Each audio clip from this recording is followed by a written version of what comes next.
It has been a real rough week as a Seattle sports fan. Let's talk about it.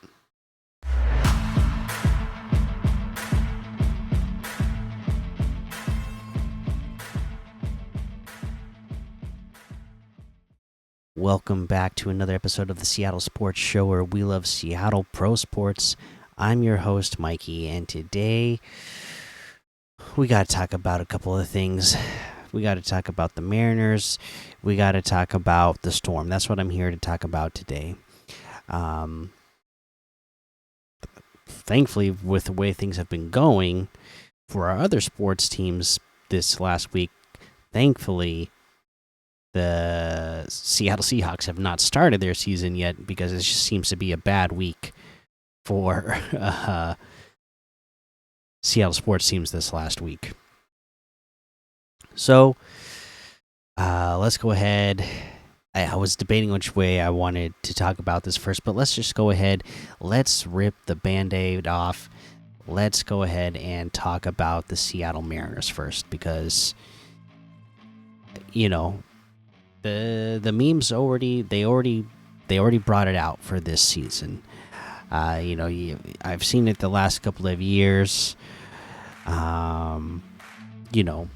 It's like a pentagon, hexagon, octagon, and then it's the logo of the team, and it says "season gone." And yep, that's where we are with the Mariners.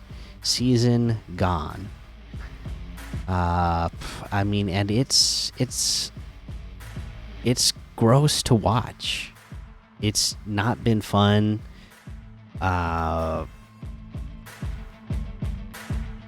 And with the way things are going, it just really makes you.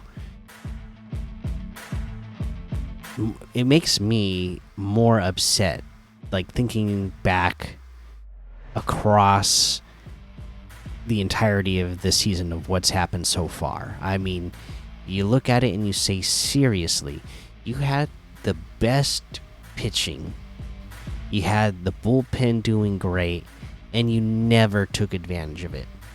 Yeah, I know the bullpen this last week has gotten blown up. I mean, 3 out of the last 4 games now we have lost due to walk-off, right?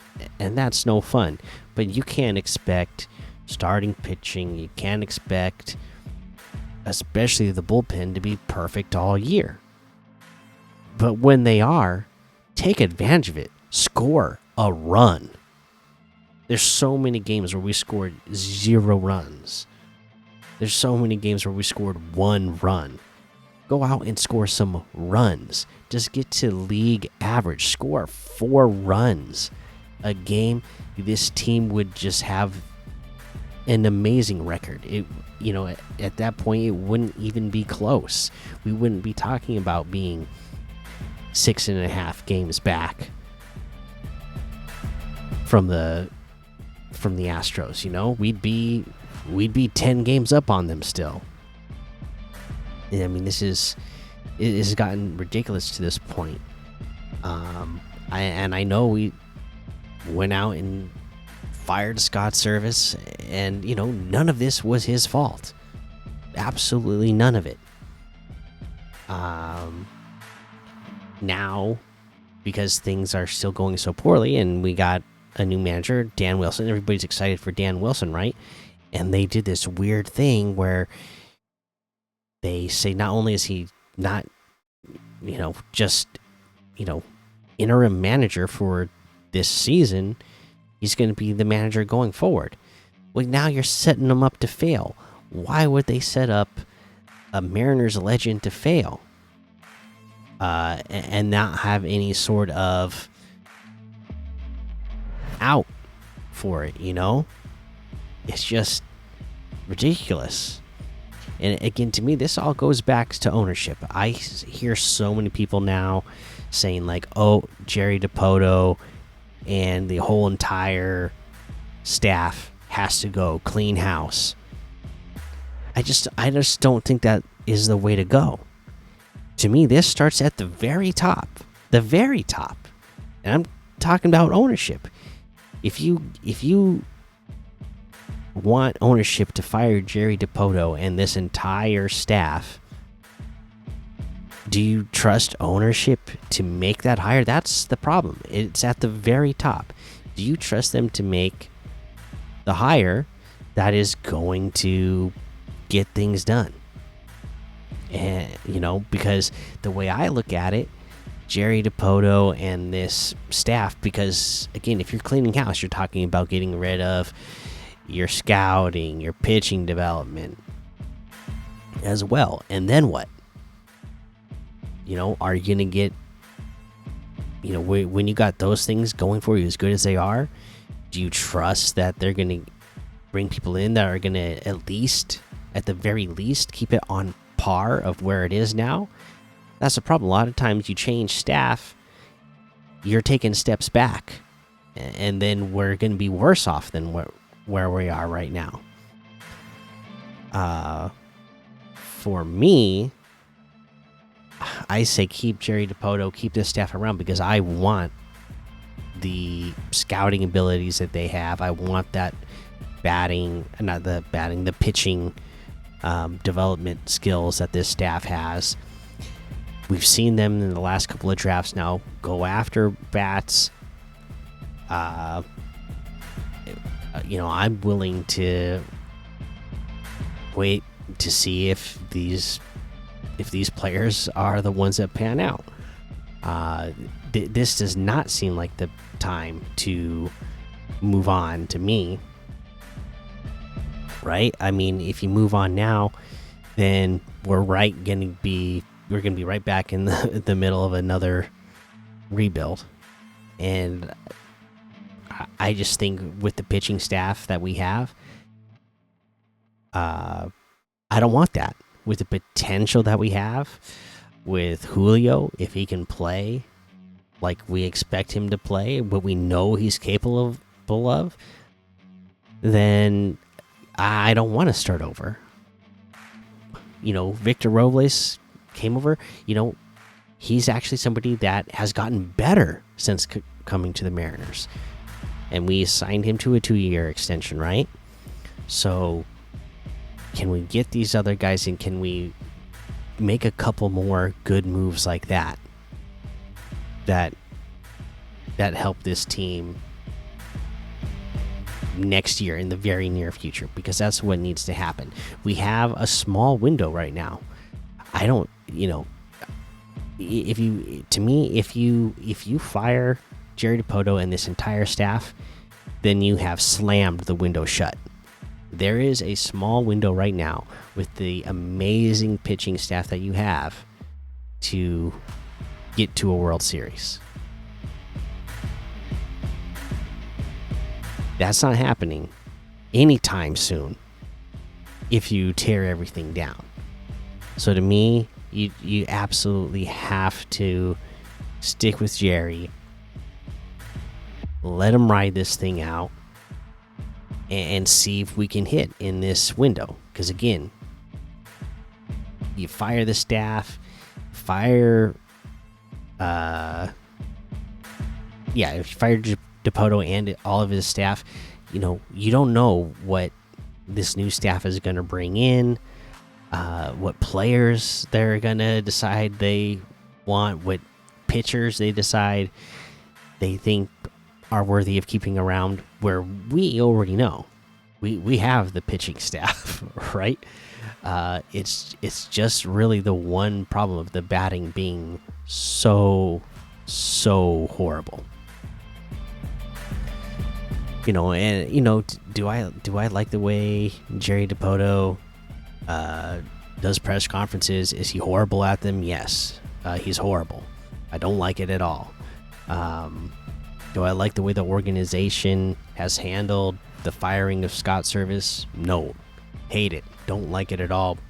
And I hate that he was made the scapegoat for this, because this is quite clearly, obviously, just the players not executing and just being outright horrible. We have the lowest batting average in Major League Baseball. Team average 216. That's the team batting average 216. That's very last. Our OPS as a team is 666. Yes, you heard that right. This team has been marked by the devil. It's horrible. That is the second worst. The only team worse than us that has a worse OPS than us is the Chicago White Sox. And again, the Chicago White Sox, they are on pace to have like an all-time, like, one of the worst seasons ever in Major League Baseball.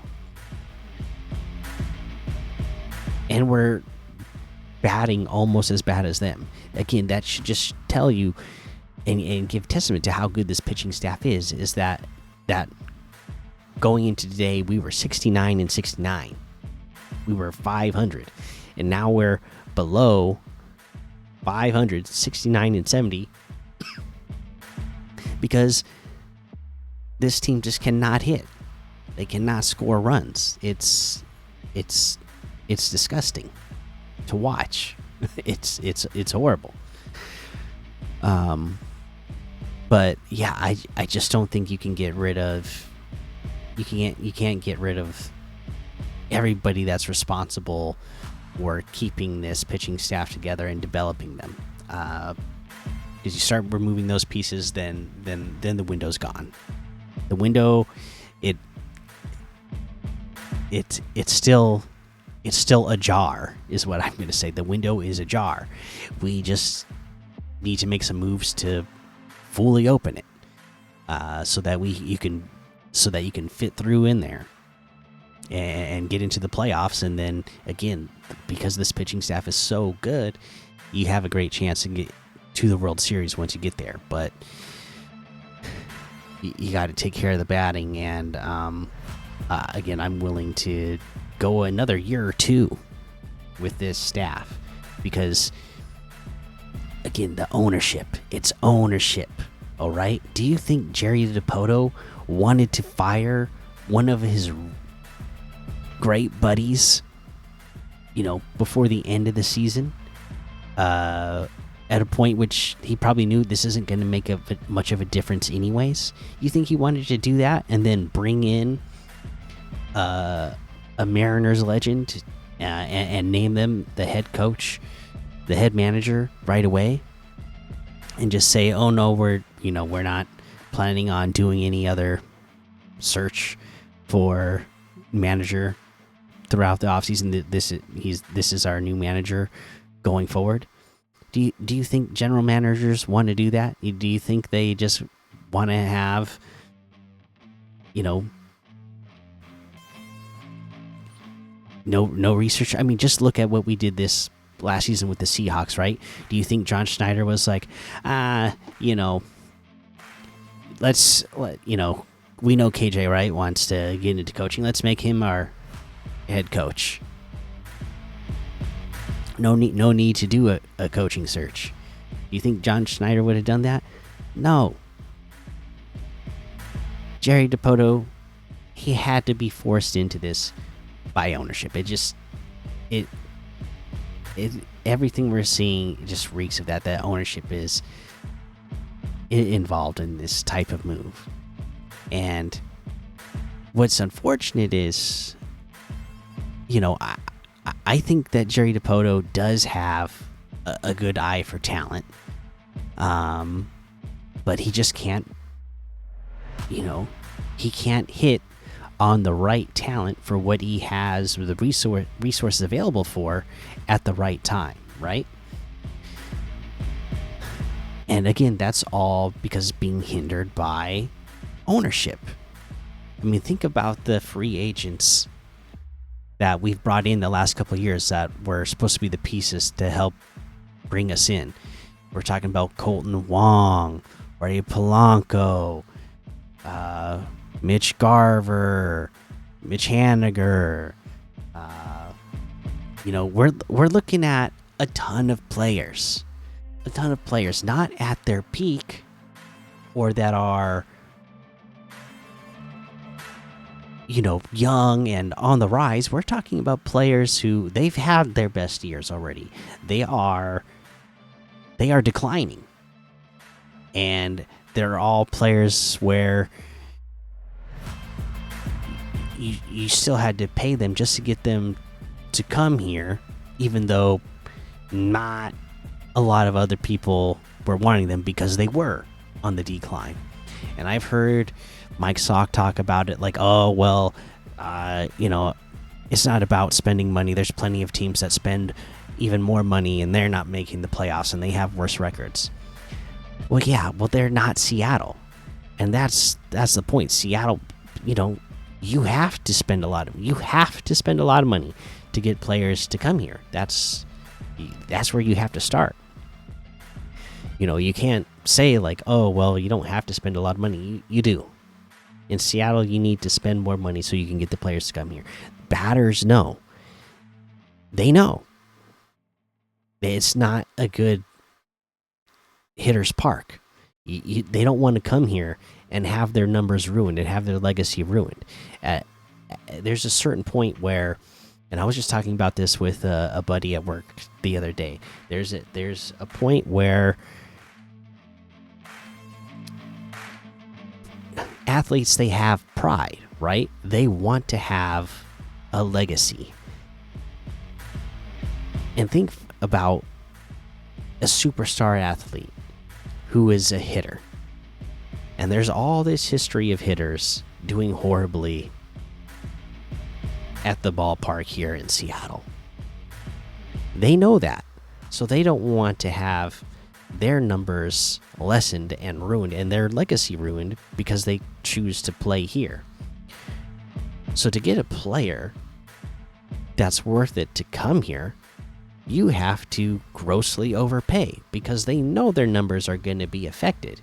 So if they know their legacy is going to be affected, you have to pay them enough where they are okay with that with that legacy being affected by where they are playing. You're not going to get anybody to take any sort of discount to come play for the Mariners. No, you have to pay a premium so that they can come here and have lesser numbers from any other point in their career. So yeah, ownership does need to allow Jerry Dipoto to spend more money so that he can go out and bring in talent that is hot at the moment. Not, hey, this player was hot at some point in their career a couple years ago. They've not been since then, but we're, banking on the fact that they'll get things turned back around this year. That's basically the type of players that they've been bringing in free agency. Players who were hot at some point, but then haven't been, and you're just hoping like, oh well, this will be the time that they turn it on, and this is the season that they'll turn it back on and be good again. You can't play that way and expect that's going to work out. You got to go after some players who are known commodities, who are good right now, not they were good yesterday.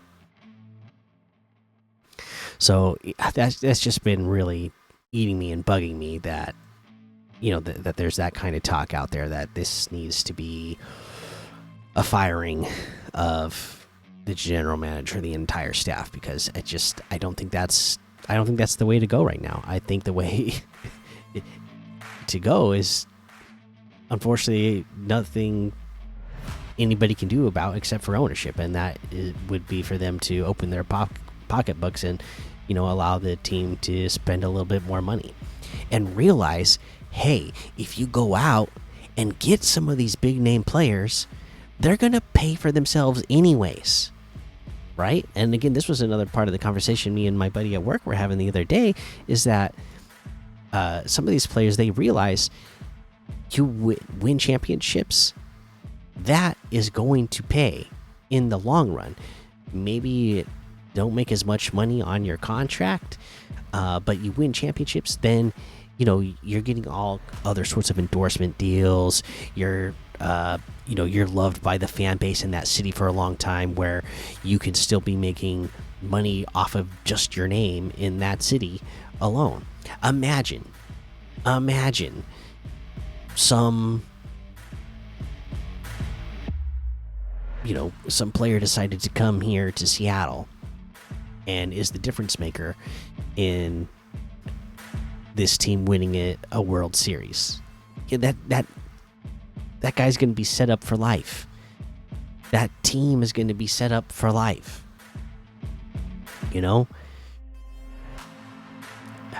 And the ownership group, you're going to be set up to make profit off of that team for years and years to come. You're still selling a cuckoo amount of of Randy Johnson, Ken Griffey Jr., Edgar Martinez, Dan Wilson, Ichiro jerseys. It's insane the amount you're selling, and those teams never actually won anything. Imagine what would happen if you actually just opened up the pocketbooks a little bit and brought this city one World Series. How insane would sales be during that season? How insane would sales be in a city like Seattle for years to come, just from us feeling so thankful and joyful about actually going to a World Series. And it's especially if we won, that's to no end. We'd be buying all the merch forever and ever and ever. It'll pay for itself. But unfortunately, I don't think they think that way. So, I think it'd be a lost cause to, fire the staff now. I mean, because I don't see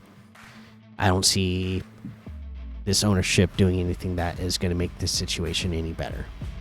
Especially given the resources. I mean, what general manager do you think is going to want to come in here, knowing that it takes spending more to get players to come here, but the ownership group is not willing to spend more or willing to spend the amount that they really need to spend to get the players you need to come here? I just don't see it. So I don't know. I mean, technically, just to end the the Mariners talk here, technically they are, mathematically not out of this, but we've seen the way they've been playing lately. I mean, they're losing series to the to the Angels. We're currently, looking at the possibility of getting swept by the Athletics. It's I want to say it's unlikely because it's a 4-game series, and you want to feel like you shouldn't get swept in a 4-game series, especially against such a horrible team that the A's are. But unfortunately, your team is playing so horrible that you can't rule it out. Yeah, but mathematically, yeah, they're technically not eliminated yet. So, I'm a sick fan. Like, I'm still going to be like crossing my fingers and hoping something happens. Maybe we finally go on the final, 23 games left. The final 23 games. Hopefully we go on some sort of insane run. Defeat the Athletics in the next 2 games, sweep the Cardinals, sweep the Padres, win 3 out of 4 against the Rangers, win the series against the Yankees, win the series against the Rangers again, then sweep the Astros, and then sweep the A's, and then, oh my gosh, we made it into the playoffs, so now we have a chance to go to the World Series. That's the kind of sick fan I'm in. If the math is there, I'll find some way where, like, okay, this is still possible, but when you're watching this team in real time and looking at the reality of it, it's not looking like that's going to happen. So let's move on from the Mariners, talking about math and probabilities here. Well, we don't even have to do any math for the Seattle Storm. They're in. They've already clinched their spot in the playoffs. Like, no matter what happens the rest of the way, there's 7 games left. They could lose all 7 of them, and they'll still be in the playoffs. So they're good to go. They've clinched. They're in the playoffs. Now, we don't want them to lose the last 7 in a row, which lately has felt possible ever since coming back from the Olympic break. My goodness, they have been just struggling. You know, it's like 2 losses, a win, then a loss, a win, 2 losses, a win. It's, oh my gosh, it's not looked pretty. I will say that at least in all the games they have had fight, they've never given up. I do appreciate that, but my goodness, this team seems like there's something just off. They go and talking about from one team that doesn't have any offense to another. This team can't shoot. All of a sudden, like all these star players can't hit a shot, which is just insane to me. Like I just can't believe how how bad the shooting has been for the team this year. It's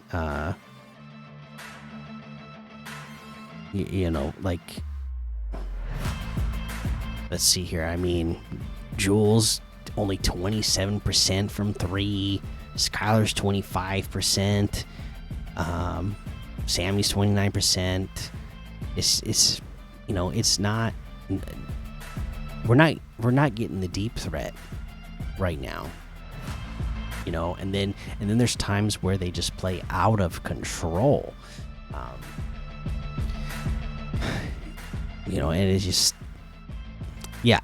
I mean, I'm talking this way right now, and they just came off a tough win today against, maybe the best team in the WNBA, the Connecticut Sun, right now. So, I should be talking on a positive. It's been tough watch.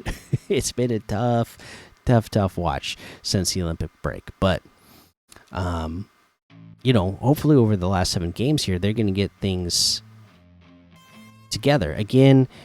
After the Olympic break, Gabby Williams did join the team, so I don't know if it's just chemistry things, like trying to get chemistry back together, because we saw it at the very beginning of the season, right? You had all these stars coming together to build this Superstorm team, but it was, because there's hardly any practice time, it took them a handful of games to get their chemistry going. So maybe it's just chemistry coming out of out of the Olympic break, adding a new player to the team. I'll say that's a possibility. But this team needs to get in the gym and shoot so that they can hit these shots. I'm just not used to seeing Jewel Lloyd throw up that many bricks. And again, I'm talking like this on a night where I haven't recorded in a few episodes though, but of course on this night she did pretty well from 3. But in general, it hasn't been great. The one thing, at least this team is still playing tough defense, and that's something they're going to have to hang their hat on. They're going to have to get even more aggressive on defense, I think. Watching them against the Connecticut Sun tonight, pressuring up the court, running some traps. I think they're going to have to do that more often, because their defense right now is kind of really the only thing that's generating offense for them. So I think they need to look into like putting constant pressure throughout a game, not just like in certain moments. Like they're going to have to push pressure, apply pressure, defensively. I think it's going to need to be a focus for a majority of the game, and that could be exhausting for the players. You did bring in Gabby Williams, so you should have a little bit more depth there. So hopefully that helps your rotation. You can get a little bit more rest, but I just don't see them generating any offense in any other way. So we'll see here, though. Hopefully, these last 7 games they can get hot and carry some momentum into the playoffs. Now, like I said, we clinched our spot in the playoffs already. It's just going to be a matter of where exactly are we going to land. Right now we are we're in 5th, so right now we're going against we'd be going up against the Las Vegas Aces, and that, again, tough matchup. Again, their season hasn't been perfect, but that's just a team. They're the champions, and they've played like it a lot the last handful of seasons. So, until it can be proven that they're not the champions, like that's a team I do not want to face at any point. Now you do have a ton of other tough choices here, where you're looking at, having to face, if that's not your choice, then you're looking at like the Lynx, the Sun, or the Liberty, all also tough choices. So, yeah, I would just say try to get hot these last 7 games, and wherever you fall, you fall. I mean, if you could move ahead of Las Vegas, maybe, yeah. I don't know. There's not that many games left. I just don't see, I don't see it shuffling too much more. So, I mean, we'd really have to implode for Indiana to pass us, or for Phoenix to pass us. So, yeah, I don't know. It just might kind of be set this way, maybe, and we're looking at playing the Aces. I mean, it could be possible that Indiana passes us if we keep on going on like a losing streak, and then we go up against Minnesota. I don't know. I almost would rather face Minnesota than Las Vegas, though. Like I said, Las Vegas is still a team, even though they've had their own struggles this season. There's just so much talent on that team. Yeah, you don't want to catch them at a moment when their backs are against the wall. They're feeling the pressure. They feel like they got a chip on their shoulder, and they get on a hot streak.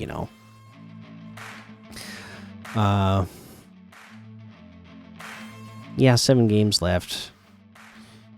Just try to get the best you can. I mean, maybe, because at this point, even if you pass Las Vegas, I mean, I guess you're saying that you have the better record, so then you have home court advantage. That'd be the one thing, I guess, is that at this point, it looks like you're playing for home court advantage, whoever the 4 and 5 seeds are going to be. Right now you're 5, so I guess that's really what they should be playing for.